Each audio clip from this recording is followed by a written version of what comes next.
Hoje, dia 6 de agosto, nós celebramos a festa da transfiguração do Senhor. A palavra transfiguração significa mudança de aparência, mudança de figura. É o que aconteceu com Jesus no Monte Tabor. Quero chamar a atenção para 3 aspectos da festa de hoje.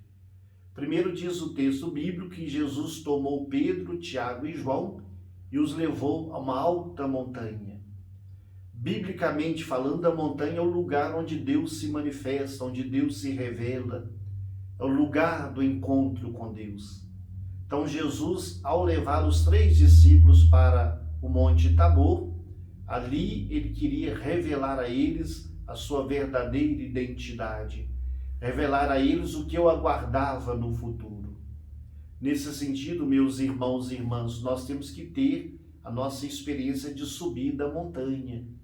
De vez em quando é importante afastar-se da agitação, da correria do dia a dia, para podermos nos encontrar com Deus, deixar que Deus fale conosco, revele o seu amor, revele o seu rosto para cada um de nós. Os 3 foram privilegiados. Dentre os 12 discípulos, aos 3 é que Jesus quis manifestar-se de modo mais profundo. Então nós temos que ter a nossa experiência de Tabor, em que nós nos encontramos com Deus na fé, na contemplação, na oração, para podermos apresentar a Ele também a nossa vida e recebermos dele forças para podermos continuar caminhando. Segundo aspecto, quando chegaram na montanha alta, no Tabor, ali Jesus se transfigurou diante deles, mudou de aparência, ficou com aparência resplandecente, como Cristo glorioso. Essa transfiguração, na verdade, é o modo que Deus quis revelar a esses 3 discípulos a vitória final de Jesus Cristo. Os discípulos tinham acabado de receber a notícia de que Jesus passaria, o próprio Jesus falou com eles, que passaria pela morte, pelo sofrimento, então eles estavam meio desanimados. E Deus quis revelar a esses 3 que o futuro do seu filho Jesus era um futuro glorioso, é um futuro da ressurreição. Naquele momento, Jesus se manifesta como ressuscitado, como glorioso, antecipando para os 3 discípulos o que aconteceria com ele, depois da experiência do sofrimento e da morte.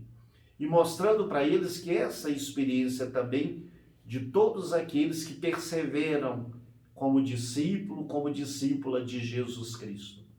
E lá no Monte Tabor veio uma voz do céu, que é a voz do Pai, dizendo: "Este é o meu Filho amado, escutai-o." Vocês vejam que essa frase vindo do céu é muito parecida com aquilo que o Pai falou sobre Jesus no dia do batismo. E esse verbo escutar é muito importante. Aqueles que perseveram com Jesus, que escutam a sua palavra, terão também no final da existência terrena a glória eterna, a ressurreição, essa alegria de estar na presença de Deus.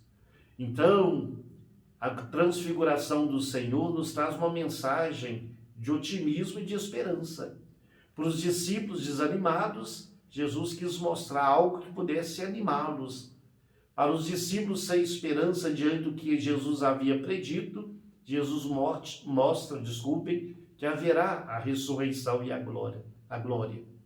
Então, meus irmãos e irmãs, para nós também é assim. Para aqueles que perseveram, mesmo diante das dificuldades em Deus, Deus reserva também a alegria da glorificação em Jesus Cristo. Terceiro aspecto que eu queria chamar a atenção é que os discípulos queriam fazer uma tenda e ficar ali. Mas aquela experiência da glória, do triunfo, não poderia tirar os discípulos da luta. Eles tinham que voltar para o dia a dia, agora revigorados por essa experiência da glória futura, da ressurreição em Jesus Cristo. Então nós possamos também, nós que caminhamos neste mundo, às vezes enfrentando dificuldades, sofrimentos, que nós possamos perseverar em Deus, perseverar na prática do bem, enfrentar tudo isso contando com a força de Deus, porque na lógica de Deus não há espaço para o fracasso. Na lógica de Deus, há sempre espaço para a vitória, para a glória e para a ressurreição. Isso com relação a Jesus Cristo, mas com relação a todos nós que somos também seus discípulos e discípulas. Que abramos o coração para celebrarmos esta festa e que ela também nos motive, nos anime, renove em nós uma esperança de que para além dos sofrimentos, das angústias, para além de todas as dificuldades desta vida, para aqueles que perseveram em Deus, perseveram no bem, perseveram na graça de Deus, a lógica de Deus é conceder a todos esses a alegria também da vida eterna. Louvado seja nosso Senhor Jesus Cristo, para sempre seja louvado.